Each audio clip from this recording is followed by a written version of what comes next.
so much out there to fear.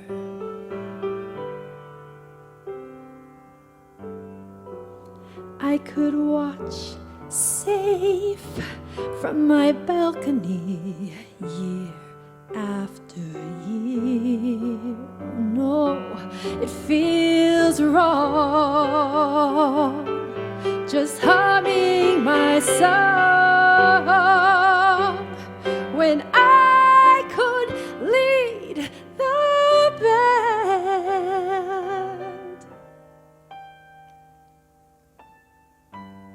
I want my life to be grand. I want my story to be grand. No regrets, adventurous, grand.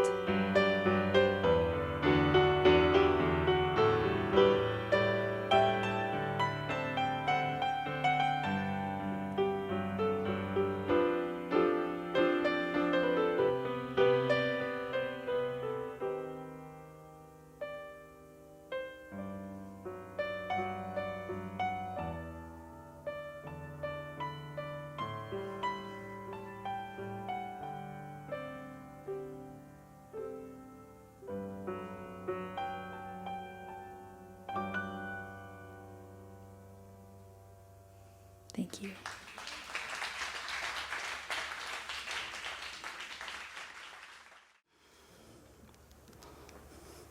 So our theme for this month is beginning anew. And when Reverend Donald called and asked me if I would speak today, which is always a moment of panic, like deer in the headlights, to be perfectly honest, he told me that the theme for this particular Sunday is, where are you starting from? This is a great question. We as humans often want to know the answers, but I found oftentimes that it's better to have the right questions, because that helps me to get down there and really look at my life, where I'm going, where I want to go, where I've been, all of it. This morning, as I was sitting here, I realized that I'm starting from a place of profound gratitude.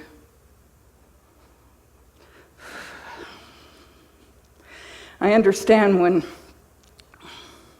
you get choked up when you're singing, because when that profound gratitude comes up inside of you, it surpasses anything that you can say. And sometimes I just start leaking. But all the hands, we come here of a Sundays, and we don't realize all the hands and all the energy that it takes to make this service possible. And that alone is very moving to me. So,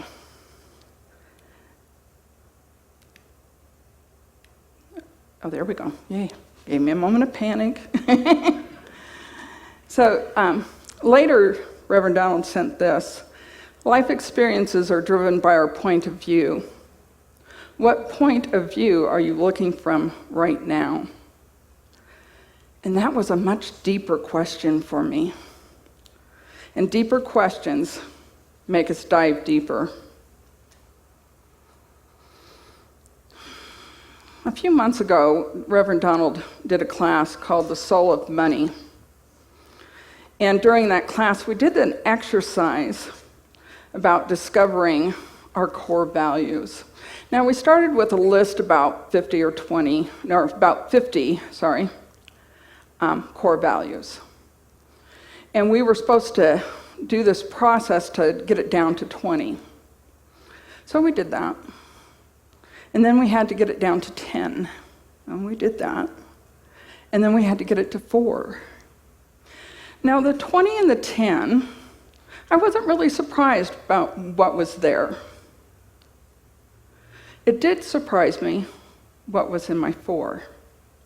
And it is from the first 20 that I get the 4. Because although our core values don't change, which ones are most important to us at any given point in our life can change. And that's what had happened since the last time I had done a similar exercise, that the things that I value most in this moment is a little different than they have ever been. Now, there's a difference between our core values and our perceptions or our points of view. Those can change often, sometimes for me, within minutes. And so I started looking at that. I'm like, so what's the difference here? So, being the person that likes to look up words, I first looked up to perceive, which is a verb. I'm kind of into these action verbs lately, and which is to become aware or conscious of something, to interpret or look on someone or something in a particular way. And we perceive things through seeing, feeling, reading, hearing, all this information that's always coming to us. And sometimes it's just that intuitive feeling, right? Which for me, sometimes is hard to explain why I'm perceiving something in a certain way, because it's just this nebulous feeling that I have.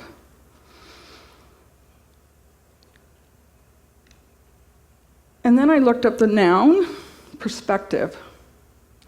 A particular way of reviewing things that depends on one's experience and personality. Perspective also means the ability to consider things in relation to one another, accurately and fairly. So I can only have a perspective from an experience. And so first I perceive something, I make a decision about that, and gain a new point of view.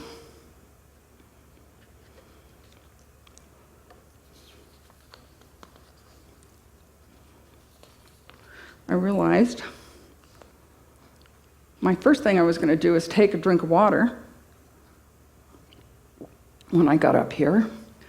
And then I was so moved by all the music that I was like, just went right into things, which I kind of have a tendency to do, jump in, and then think later. Oops, going the wrong way. So let's talk about jumping in.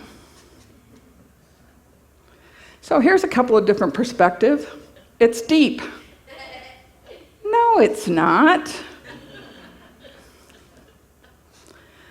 This is how I can end up here on either side of this debate.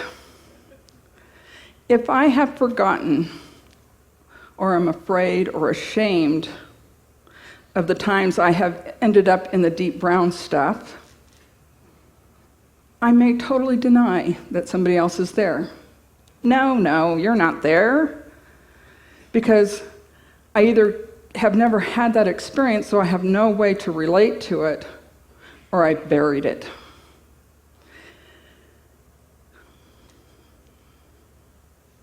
Which means I may not be able to have compassion for somebody that's in the deep, dark, brown stuff.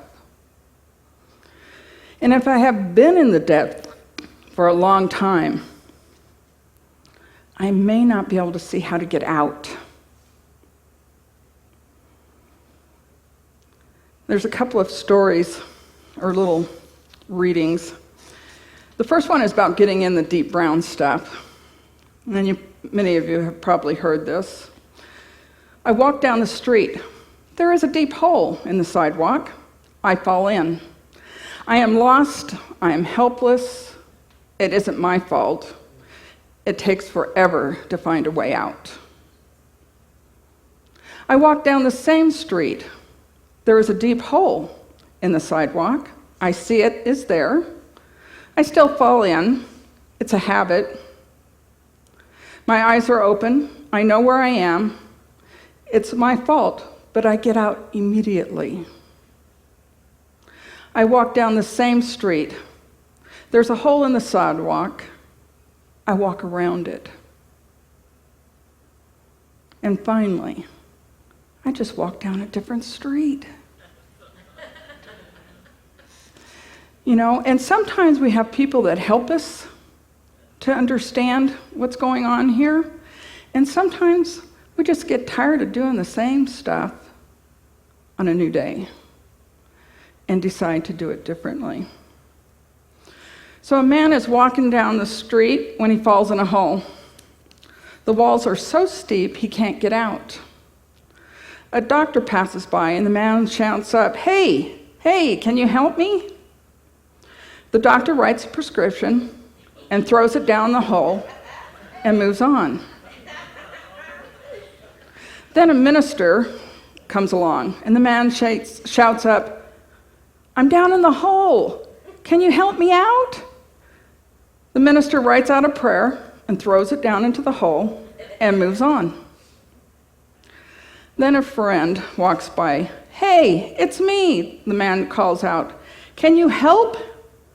And then the friend jumps in the hole. The man says, "Are you stupid? Now we're both down here." The friend says, "Yeah, but I've been down here before, and I know the way out." So, it's okay to jump in that hole and help your friend. If you know that you're strong enough to pull yourself and them back out. Sometimes it's better to throw in a life preserver, and that can show up in many different ways, and to help them get out rather than joining them in the bottom of the hole. And sometimes, if you're not strong enough in that moment, because you have just climbed out of that deep, dark hole yourself, you may want to call for reinforcements to help both of you. I will get this down before we're done here. The whole purpose of the science of mind is to reconcile the apparent separation of the spiritual world, which must be perfect, with the material world, which appears to be imperfect. This is why we are taught to be transformed by the renewing of our minds. This is from Ernest Holmes in The Science of Mind. And I hate to break it to you, but the only way out is through the renewing of our minds. The ability to look at what is happening around you and choose differently. As long as we are looking at the condition from the same perspective, we won't be able to perceive the helping hands that surround us. As long as we deny our own struggles, we can't be the hand of compassion.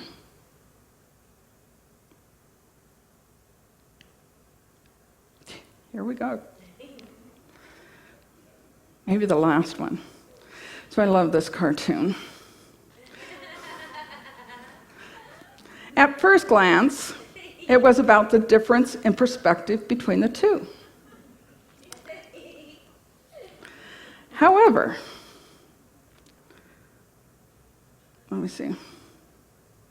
however, as the observer, I asked myself, is this what they really want?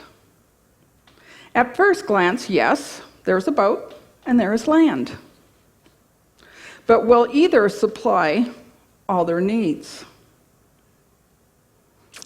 I have had this experience, being so focused on the immediate desire that I jump at the first appearance of a possible solution, only to find out I have chosen yet another dilemma. Sometimes we don't know until we know. Sometimes we have to make that jump and then figure it out from there. I believe that every time we jump, we're jumping just a little higher, and that it will, sooner or later, move us in and out of that deep, dark place that we're in.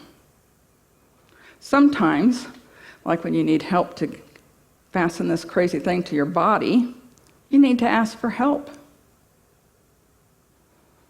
Be receptive to the help that's around us.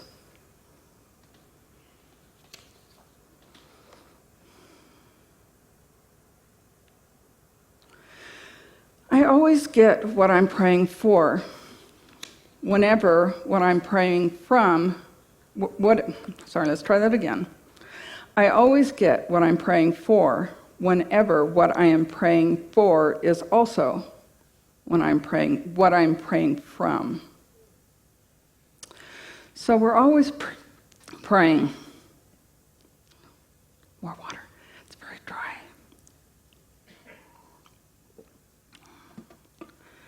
So we're always praying, whether we're doing so consciously or unconsciously.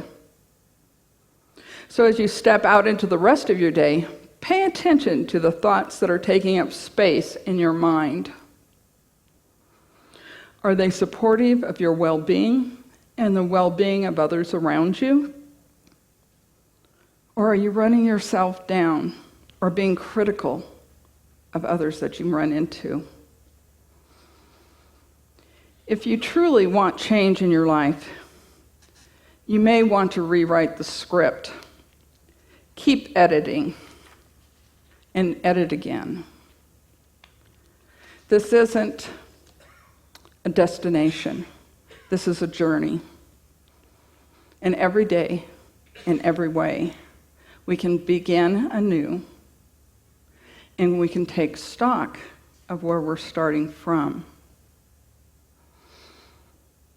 Having that experience of profound gratitude this morning, I often do gratitudes at night as I go to sleep. I think I'm going to start doing them in the morning because I think that will help me to shift my perspective on any day that I'm getting ready to start in a place of profound gratitude.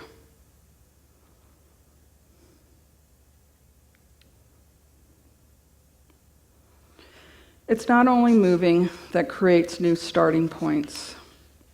Sometimes all it takes is a subtle shift in perspective, an opening of the mind, an intentional pause and reset, or a new route to start to see new options and new possibilities. In closing, I invite you to pause and reset. Make a subtle shift in perception. Let's try that again. I invite you to pause and reset. Make a subtle shift in your perspective. Open your mind and see what new options and possibilities arise. And they will, every time. So thank you.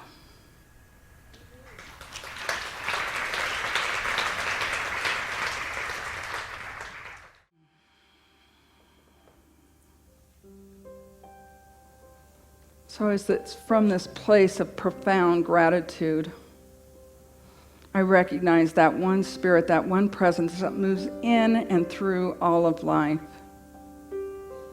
Always has, always will, without beginning and without end. Now, in this moment, whole and complete, with absolute love, joy, and divine right action. It moves in and through each person here. It is within every cell of our being, every breath that we take. We are one within that one, right now, and always will be. So we just go into this time of quiet as you step forward, speaking your word of intention.